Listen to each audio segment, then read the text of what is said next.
now let's go to a more sophisticated level right here, okay? Now, in this position, black to move played king to h8, all right? King to h8. And now it's white's turn to move in this position. Do you see what white should do?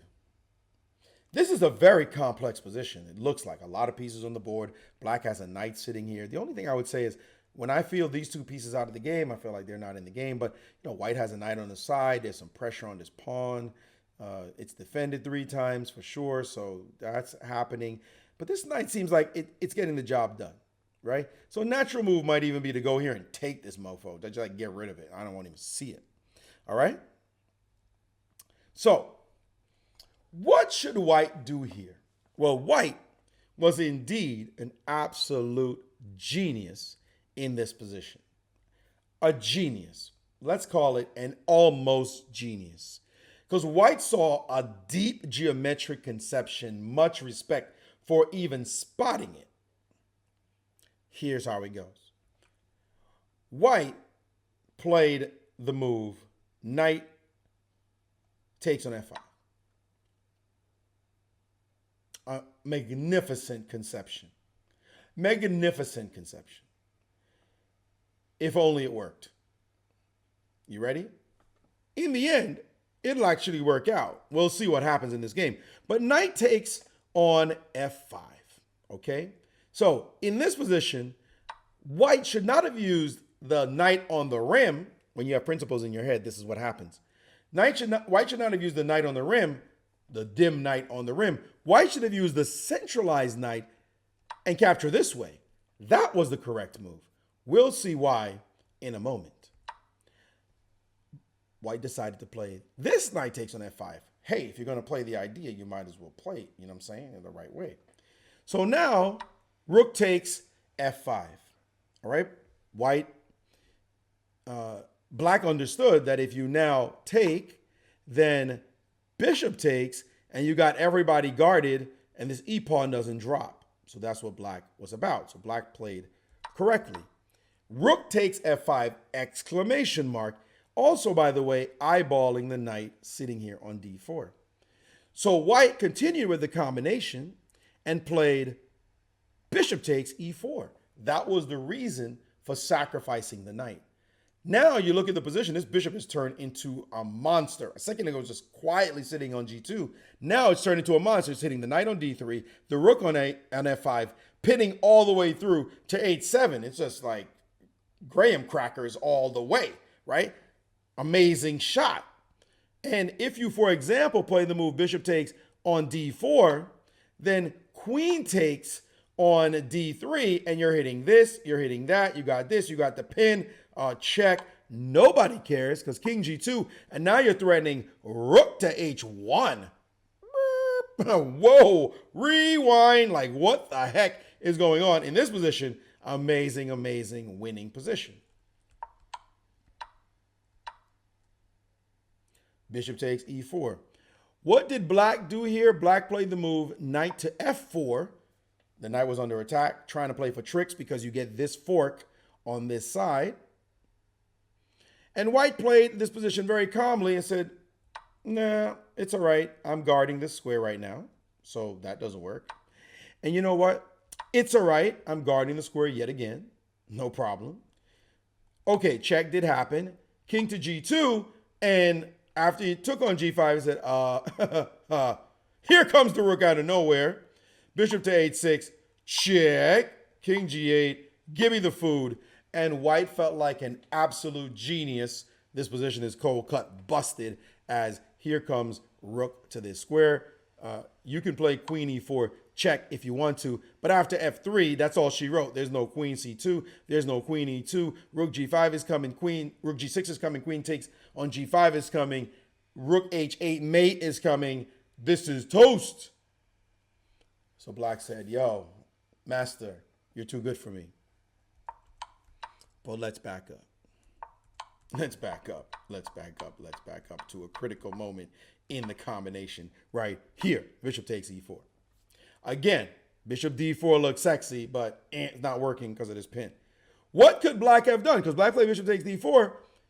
hitting the pawn on f2. Well, what black could have done was the spectacular refutation of rook takes on f2, double exclamation mark. Who you pinning? Who you think you pinning? You pinning my rook? Well, I ain't afraid of you. What a move. Rook takes f2, hitting the queen back. Yo, my knight's hanging, my queen's hanging, my rook, well, not quite hanging, but it looks suspicious.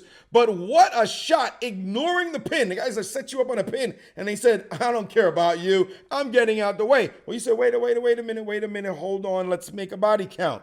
First of all, what happens if I take your queen? You take my queen, I take your queen. What's the deal? You say, hold up, wait a minute now. I see my knight is hanging with check. So if I take here, you'll take my knight. I see that. All right. I'll be down a piece. But what if I use my knight to take your rook? What's the deal? And then I said, well, oops.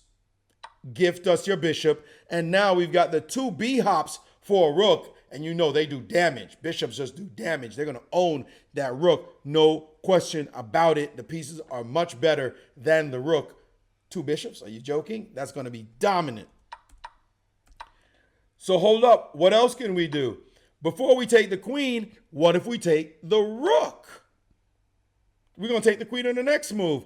Well, we're taking your queen on this move. Excuse you. So after bishop takes there, well, we could take your knight. But you know what? We prefer your rook. We prefer the rook. Give us the rook. We're going to take your rook on the next move, and we're going to be hitting your bishop, and we're going to be hitting your knight, and you're going to get schooled. That's Johnny Ballgame. Black missed rook f2. Ring. Diamonds would have been coming out of his eyeballs if he had played the move rook takes f2 in this position. White, let's go back to what White did, okay? White said, I'm a genius. Boom! Rook takes. Oh, it gets better. Bishop takes. Boom! I'm a G. Look at me. I'm the man with a plan. What's up? And Black could have played the spectacular wake up and smell the Colombian coffee. Okay. Folgers in your cup. Boom! Rook f2. That would have been nasty. What a refutation. Can you imagine the guy drops a combination on you? You're like, that was a nice combo. I see your combination. And I raise you. Boom! That's vicious. That's what I call it. That's gangster right there. But guess what? White was almost a genius. Why? Because White shouldn't have played with principles. What are those? Principles. What are principles? White shouldn't have played with principles. White had to be concrete. White used the bad knight on the rim. White should have used the good knight from the center. If White really wanted to win, White should have played, boom!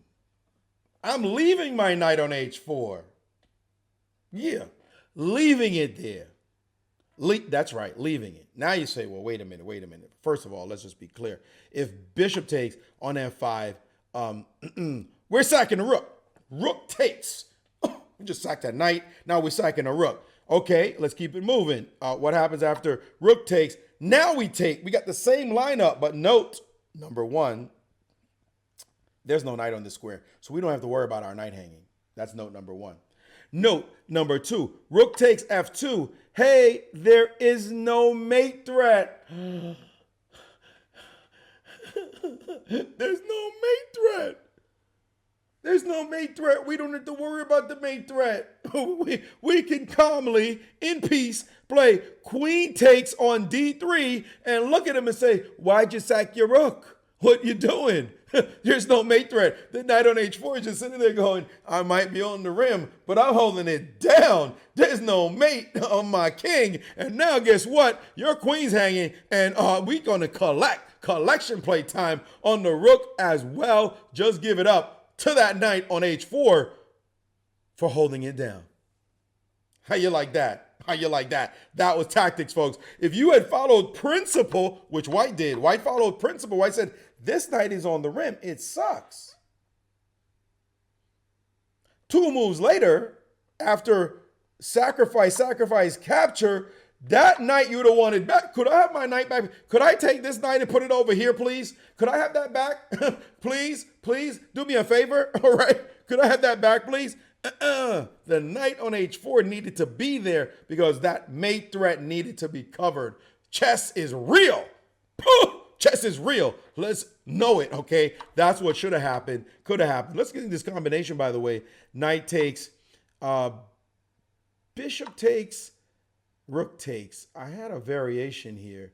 Oh, rook takes. Yes, the variation is this. Rook takes, bishop takes. There is also the move knight to b4, saving the knight. Saving the knight. Congratulations. You moved your knight. Guess what I'm going to do? I'm going to move my queen. I'm going to chill. I'm chilling like a villain over there. And all we're talking about is your dead-looking rook on f5. There are no tactics. There are no intermezzos, no mate threats, no nothing. That knight on h4 is just a beast. Now, would you have seen that? Would you have calculated that when you were doing a calculation? Well, I could sacrifice, but wait a minute, I should use my good knight, not my other knight, because there's going to be a counter spaghetti sack on f2, and my knight needs to sit on h4. That's high level, folks. That's chess on the real side. Gangster style. Yeah, who cares about principles? Principles, throw them out the window. Don't let your brain be locked in to all these rules. Where we're going, there are no rules, okay? It's all about specificity and being able to truly calculate. That's the name of the game. If you want to see more of these videos, don't forget to click the subscribe button and please follow me on twitch.tv/GMAshley.